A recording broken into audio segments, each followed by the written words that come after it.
Hello everybody, it's the Historical Gamer once again, and today we're returning to War in the Pacific, Admirals Edition, a Let's Play series of ours that we're playing against XTRG via a play-by-email game.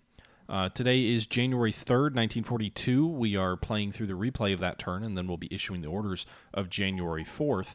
And the Japanese have been launching an offensive into the South Pacific that we're in the effort of sort of trying to build up a defensive line against. You can see we've also been waging a war against his submarines. There were some torpedoes fired by the I-7 off the coast of Pearl Harbor, and we did manage to at least drive his sub off. We didn't do any damage. Meanwhile, a large Japanese formation is spotted near Tui Tui with two light carriers, the Rougeau and the Zuho, a seaplane tender, the Chodaya, 6 heavy cruisers, and a massive amount of destroyers. They were unable to engage some of our transports offshore, but that's good to know that the enemy has two light carriers off the coast of Borneo. He did knock out some transports of ours a turn or so ago, so I kind of figured that there was light enemy carriers around just based off the size of the air groups, and this is confirmed. Two enemy light carriers operating east off the coast of Borneo. It's interesting. It looks like there's three formations. Oh, shit. The submarine Pike just hit a Type 4 Japanese mine off the coast of Truk. I really hope she didn't get sunk. That would suck to lose a submarine to a mine off of Truk. Meanwhile, some submarines attacking Japanese shipping off the coast of Mersing. Some depth charge action here in the East China Sea. We're going to fast forward through it. Hopefully there's not much damage. No hits to the Sorry there. Japanese ASW, ineffective that turn. Meanwhile, the submarine Shark is firing torpedoes at Wake Island against some of his transports there. Hits but no explosions. Torpedoes miss. Hit but no explosion. More misses. And some surface action here. Another hit but no explosion. The Shark is not having the best of luck. She's engaging with the Japanese transport here with her guns now. More torpedoes missing. How many? She's probably expending her entire torpedo complement. So it's hard to criticize the captain for not being aggressive enough. He fired like all of his torpedoes and decided we're going to battle these guys with our surface gun. You can see here there's 4-inch shells doing some damage to the Shara Maru. It does look like the Japanese are shooting back. I haven't seen any hits here yet. Oh, shit. An 8-centimeter shell just struck the Shark and penetrated. Meanwhile, the 4-inch guns on the Shark continue to penetrate the Japanese transport. And the captain, L. Shane, decides to submerge due to damage. So we took one hit. They took 3 shells on fire, and we expended like all of our torpedoes. Meanwhile, some more anti-submarine actions off of Pearl Harbor. We've gotten DMS dropping depth charges on the I-4, and apparently a hit which starts a fire on the Japanese bridge. Some additional depth charging going on. We're just going to fast forward through here. It looks like 2 hits, nothing too serious in the way of damage. The submarine Gar just fired torpedoes at a transport off Tarawa. It missed. So a lot of submarine action for our subs. Some anti-submarine actions and friendly submarines firing torpedoes at enemy ships. The S-40, an S-boat submarine, fires and misses torpedoes at Japanese destroyers off Mersing. I'm assuming this is another fast transport to reinforce the Japanese troops at Mersing. So honestly, I'm not even going to attack his troops at Mersing. I'm just going to kind of pin him in until he starts moving further down the peninsula, and then we'll fall back on Johor Bahru. I think that'll be our plan. Meanwhile, you can see here that looks like a ACM. I think that's a cruiser mine layer or anti-cruiser mine layer operating there. Temporary flotations failing aboard the Pike. That's not a good sign. I really hope we don't lose the submarine Pike to mines. I didn't even think I was sending anyone to actually the port of Truk, but that's probably a foolish idea. That's a presumably very heavily defended location. Meanwhile, he's bombarding the coast at Mersing. He's losing some troops to disruption, but again, it looks like it's a fast transport. So my torpedo bombers are resting this turn. I didn't expect him to send more troops down to Mersing, so unfortunately, we're not going to get any strikes in against that formation. But they probably wouldn't have done anything anyway. I'm guessing they're all torpedo boats and destroyers, which are very hard to hit with torpedoes. Meanwhile, the I-3 near Pearl Harbor also being depth charges. No hits there. The I-22 is being attacked by some destroyers. 5 hits there on the I-22. The submarine Sarjo firing torpedoes, hit but no explosion against the Orchar Maru near Pescadores, near Taiwan. This seems to be the turn that the Mark 14 is really... Mark 14 is just killing us, right? The S-36 gets a successful torpedo strike against the Hashuki Maru off the coast of the Philippines. The S-boats actually have Mark 10 torpedoes, which don't have the same dud problems of the Mark 14. The Mark 14 was a criminally ineffective torpedo at this stage in the war. Oh, shit. Looks like the S-boat took some hits. 2 hits, not heavy damage at least, but 1 torpedo hit against a Japanese transport there, or cargo ship off the Philippines. So our subs are very active. His subs have been on the run basically all turn so far. Hit but no explosion. That's an S-boat. She's not even firing Mark 14s. Troop transport near Tarawa. Meanwhile, our own troop transport near Nadi is hit by Japanese subs. 2 torps, 3 torps, 2 shell hits. She had a battalion of infantry aboard, so they're probably lost. The Sarjo's firing against another ship. More hits, but no explosions. The one that really frustrates me is the S-boat that was unable to have much effect there because the S-boat had Mark 10s, which are steam-propelled torpedoes that run on the surface. They don't have dud problems, unlike the Mark 14, which tended to run like 10 to 15 feet, I think, deeper than set, and had a faulty magnetic exploder, so that until 43, the American Mark 14s are basically worthless. Meanwhile, Japanese Zeros flying over Singapore. We are scrambling our entire Air Force to try and intercept the Japanese fighters to give them a little bit of a bloody nose. So this is a bit of a risk, right, guys? Like, the Japanese have 40 Zeros coming in. They have a vastly superior aircraft to our own. But our plan here is to win with numbers. I mean, we've got almost 40 Buffaloes, so basically parity with the Buffaloes. And then we've got another 40-ish aircraft between the Flying Tigers, the P-40s, and etc. So hopefully we can do some damage. We're going to fast forward through here. You can see his numbers are dropping, although I don't know if it's due to destruction or due to just running out of ammunition. He does get 7 aircraft sweeping over Singapore. By the looks of it, we're claiming 6-0 shot down. We lost 7 Buffaloes, 1 B-339D, 1 Warhawk, 2 Flying Tigers. So at the end of the day, we lost 11 aircraft to a 6. Honestly, a 2-to-1 casualty ratio probably favors us in the sense that the Zero is so much more valuable and his crews are so much more experienced. Any pilots of his we can kill are huge victories for us. Any delays we can give to him gaining air superiority by giving his aircraft a bloody nose like we did with the Sallies, the better for us. So we'll see how that shapes out next turn. We're going to go ahead and fast forward there. No bombers on that raid. Oh, never mind. I spoke too soon. So 10 more Zeros coming in with 20 bombers. We're intercepting with a much smaller force because our cap was hurt pretty bad. And they do get through and they do drop their bombs. So we lose 1 Wildebeest on the ground, 1 P-40 damaged in intercepting. He lost 2 Sallies, destroyed 7 damage. So hopefully that means about half those bombers that came through are essentially ineffective. So hopefully he won't be in a position to bomb us next turn.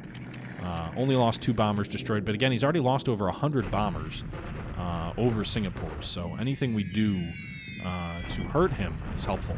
Meanwhile, our B-17Ds are flying out of Singapore and going against the oil facilities at Miri. They claim 5 bomb hits on the oil facilities there.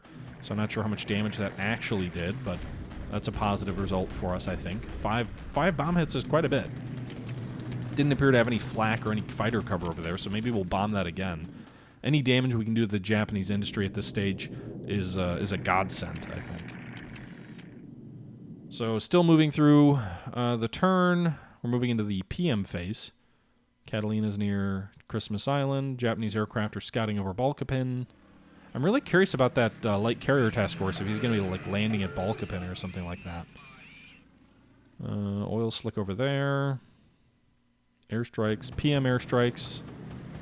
So we'll go ahead and fast forward through here, through some of the recon phases. See what occurs.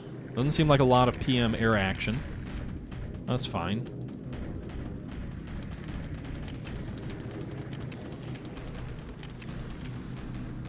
Okay, so some of his torpedo bombers off those light carriers. The carriers seem to be moving south into the Celebes Sea, so they're hitting that light cargo ship task force. He may wipe out all 5 or 6 of those.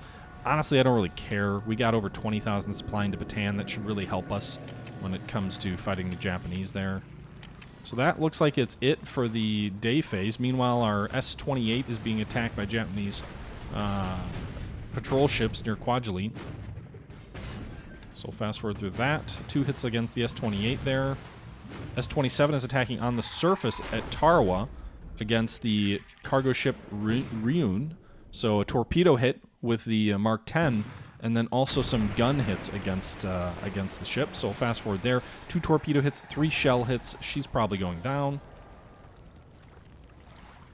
Repairing ships, ending 12-hour phase, dividing crippled task force. So now we just need to move on to the land combat phase. All right, so the Japanese are launching a deliberate attack with 1,200 assault value at Clark Field. I think we have about 600 assault value in 2 forts. So a couple of Filipino divisions. I think we've got 1 Marine battalion here. So you can see here, Japanese deliberate attack at Clark Field. We'll see how that plays out. They reduce the fortifications, but they don't take the city yet. So that's an important result, I think. You can see 1 to 2 assault odds. So they do reduce the fort from 2 to 1. They do disable 65 infantry squads, but the good news is we destroyed 5 of those squads. We disabled 183. The Japanese lost almost 3,000 casualties to only 280 of ours. The loss of the fort, I don't know. I mean, maybe if he attacks again, he'll succeed and drive me back and cripple my forces. But at the very least, that first attack was a pretty big bloody nose for him, losing about 2,800 men. That's probably about half the strength of 1 of his 3 divisions.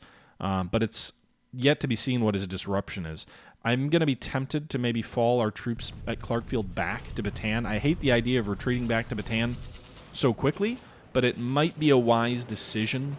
I really want to make sure that I'm as strong as possible at Bataan when he does arrive, and I think it's important that we don't get a third. It's about a third of our troops there. It's important that we don't get them destroyed. Meanwhile, the Japanese did have some success at Lingan. 182 casualties for us, units retreating, but it was just like a light battalion. Allied bombardment at Mersing doesn't really do much damage. The Japanese lose about 17 casualties. All we really do is expend supply with our attacking force there, keep him kind of pinned, I think. And I think that's going to be it for the turn. So an interesting turn. We discovered some light carriers. Lots of submarine activity. Mark 14's doing nothing, as is to be expected at this stage in the war, but a little bit frustrating nonetheless. And we'll see. We'll jump into our turn here after the break, or after the transition. I really hope we didn't lose that submarine. All right, we're back here. So I think the first thing we should do is take a look at the situation in Singapore, where we just had that large air battle. The situation in Singapore is kind of a mixed bag at the moment. We only have 46 fighters ready for action, but we do think we took out a fair number of the enemy fighters. Meanwhile, we have 87 aircraft total. 46 are ready for combat. Let's drop these guys down and actually have them set to cap. If we take a look at the fatigue levels, roughly in line with, I guess, what we would want. Quite a few damaged crates, but things weren't as bad last turn as maybe they looked in the combat result. If we take a look at aircraft losses, we actually claimed 15 enemy Zeros shot down, 11 in air-to-air action, 4 operationally written off. So that's a really huge success if that's even remotely true. 15 enemy fighters. We did lose 14 Buffaloes in air-to-air action over Singapore, so that's a pretty heavy loss. But with that being said, a 15 to 14 split is certainly something we're willing to take. Additionally, we did lose 5 H-81A3s, and the enemy also lost 3 Sallies. So for the cost of 15 fighters and 3 bombers, we lost 19 fighters in the action, actually 20 fighters in the action over Singapore. A 23 loss day for us, 20 for the Japanese. The good thing, though, is of those, 19 or so aircraft shot down in the Singapore vicinity, the vast majority of those are going to be KIA or missing in action, where the Japanese aren't going to recover those pilots. We lost 9 pilots wounded, but we only lost 3 killed. We also have an additional ace, so we now have 4 pilots with 5 kills each. 3 of them are in the 24th Pursuit Group, 17th Pursuit Squadron, flying P-40Es, or as I like to call it, the Aces Squadron. Again, 3 aces in that single squadron. The squadron doesn't have very many ready airframes either, only 4 planes ready to fly, and yet we have 3 pilots with 5 kills, 2 pilots with 4 kills, This is a tremendously successful air group at the moment. In addition to that, if we go back into the pilots, we also have our first ace from outside that group. It is B. Frost from the AVG First Squadron, U.S. Army as well. This would be the Flying Tigers, which have 11 airframes currently ready. So all in all, a reasonably successful turn in the air. Naval losses, a little bit of a different story, and it's probably going to get worse next turn. We lost the Murda, a troop transport, to Japanese submarine near Nadi, carrying a battalion of troops. We lost the Luzon, a light transport, basically worthless, from the Japanese aircraft group off Borneo. And the Japanese lost a cargo ship near Tarawa, the Ruyun Maru, and also we're claiming we sank another Japanese submarine. So if this is true, all dates all told, that would bring the Japanese submarine losses. I mean, this is pretty substantial. I know he's been hurting us pretty bad with his submarines, but with that being said, according to what we're looking at right now, the enemy has lost 5 fleet submarines. We have only lost 1 submarine. Back in December, on December 14th, we lost the S-38 to depth charges near Legepsy, one of our most obsolete submarines, but one of the few that actually is deadly at this stage of the war. So, all told, reasonable losses. Meanwhile, the S-36, which torpedoed an enemy ship off the Philippines, is falling back to Singapore. She suffered moderate flooding damage, and I want to get her out of there to make sure that she doesn't end up getting sunk. Additionally, we had a submarine strike a mine near Truk. So, surprisingly, the USS Pike, a submarine, what class is she? She's a Porpoise class submarine. She's suffering 52 flood damage, quite a bit. We don't know if she's going to survive. 41 system damage, 52 float. Engines are still in decent shape, but she can only make 5 knots. She's classified as a cripple. She's falling back from Truk, getting out of there roughly, I guess, at moderate speed. But we'll see if she can get out of there or if the flotation damage overtakes her. The good news is the major float damage is only 25, definitely survivable, if the damage control parties can get the 52 float down a little bit. And she's moving out of there slowly, so if the enemy does have any pursuit groups or whatnot, she probably won't make it. Nonetheless, we're trying to get her out of there because she is a fleet boat and will be valuable later, and I want to make sure I don't lose too much in the way of subs.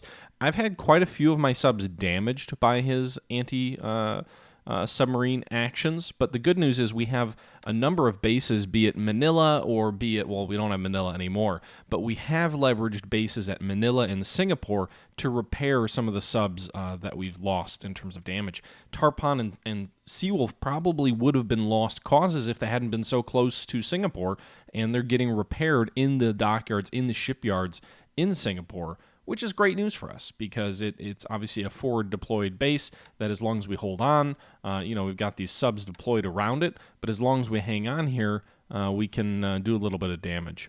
Meanwhile, we've switched over a bunch of our air units here. Actually, not here. We've switched over a bunch of our air units here to naval attack because he has been shuttling some troops in. So we have several bombing units and naval attack. I'll make sure to set the Wildebeest and the Swordfish to that as well to try and stop any kind of Mersing Express that he's bringing supplies or more reinforcements into Mersing. He's got about 6,100 soldiers, still just the 3 units though, so he's probably just filling out some of those Guard and SNLF forces or whatever's there. I don't think he has anything too big there, but mainly to pin my troops at Mersing. We are trying to pull some of our troops out of Mersing, not many, but a few, some of the anti-aircraft units, the 22nd Australian Brigade as well, in an effort to get them out of there so they can rest and resupply near Singapore or Johor Bahru. Meanwhile, he's made really no progress advancing down the Malay Peninsula. I would have fallen back from Mersing into our interior defensive lines if it wasn't for the fact that he has not made any progress down the peninsula. And until he does, I really need to pin these guys in place, because if I do fall back, then that's going to give him a really quick avenue to start sieging Singapore. But if I don't fall back, then he's got to march all the way down the peninsula. He still hasn't even gotten to Taiping. Even after Taiping, he's got 1, 2, 3, 4, 5, 6, 7, 8 hexes till he gets to Johor Bahru, which is our first line of defense. 8 hexes at 40 miles a hex. That's what, 320 miles? That's quite a bit of terrain for him to cover. And it's already January 4th, and it'll be January 5th before he makes any progress down that line. So, good chance potentially for us to outlast Singapore's historical defensive date.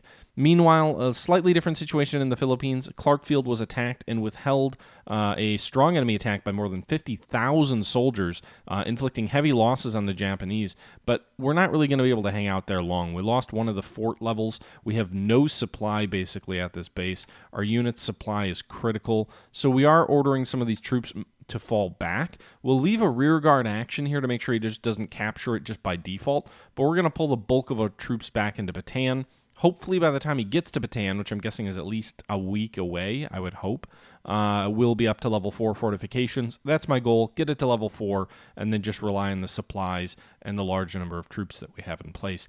But as much as I would like a forward defense of Clark Field, we can't afford it because it's about a third of our total forces in the Philippines, and we just can't afford the losses that we would take to do that. So that's the situation there. Meanwhile, these troop transports down here off the coast of Borneo, these guys are going to die. Just fact of the matter is, they're going to die. But they've served their purpose. They've brought more than 20,000 additional tons of supply into Bataan, which is now lavishly supplied and actually still a little bit over the spoilage level. So she can continue building those forts out without risking her ability to defend by having short supply.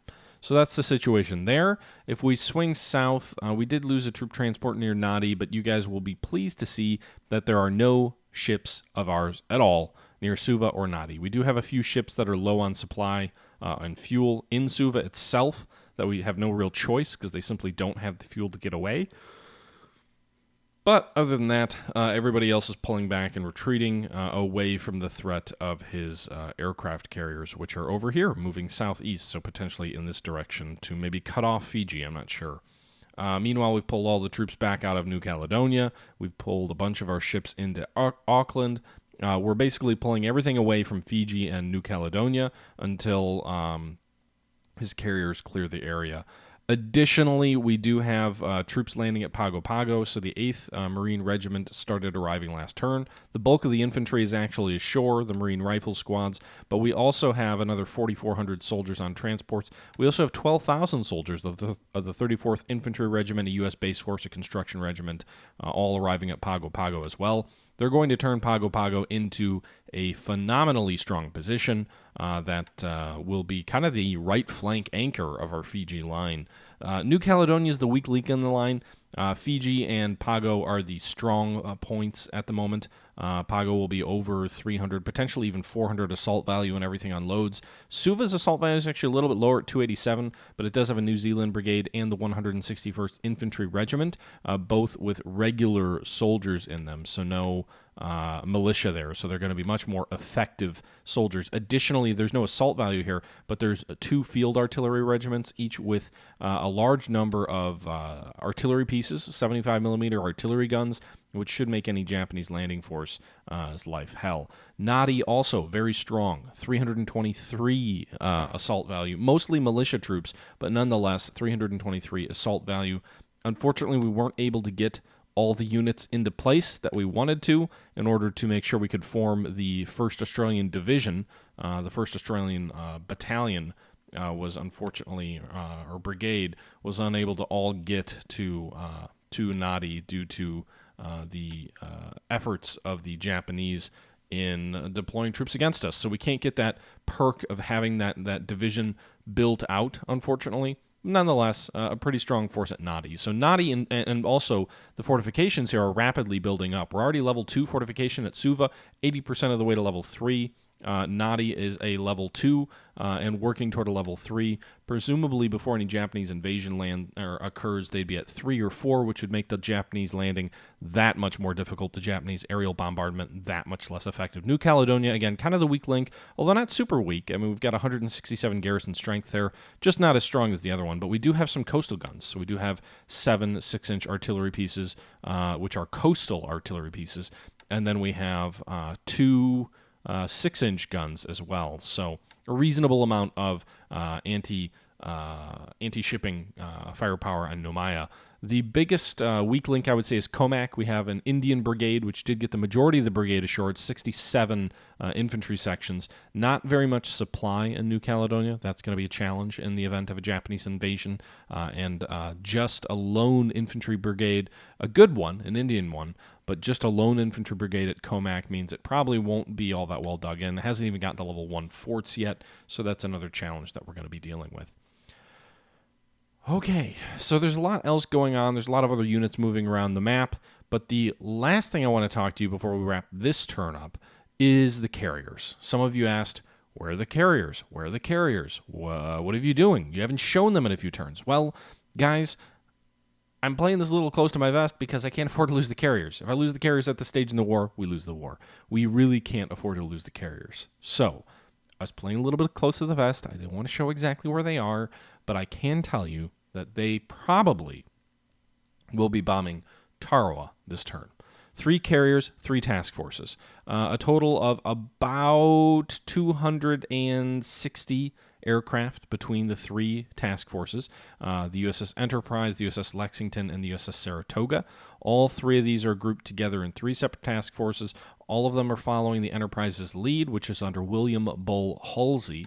And all of these are just turning on their flank speed, so they're going to do a high-speed run, sprint in just off the coast of Tarawa. They'll sprint here before daylight, and then probably by midday they'll be in position to launch raids against Tarawa. It looks like, according to our submarines here, we've got a lot of submarine intelligence here, which is why I'm going after Tarawa rather than Kwajalein. If we look at Kwajalein, we have multiple subs here. There's nothing at anchor in Kwajalein, according to our submarines recon, and the only task force that they've spotted is a patrol boat task force. So a raid on Kwajalein would be a little bit fruitless unless we're just trying to pound the airfield. But the submarines at Tarawa have indicated that there are enemy ships at anchor. We don't know how many. And they've also indicated that there's some mine layers or anti-mine layers and some patrol boats as well. So at the very least, we should be able to get 2 task forces here, a total of 4 ships versus 3 up here. But in addition to that, there's ships at anchor, which is what I'm really interested in. And that's why we've decided to go after Tarawa. If we take a look at our actual carrier units, we can see the Enterprise here has 1 fighter unit of F4, F3A Wildcats, 27 of them.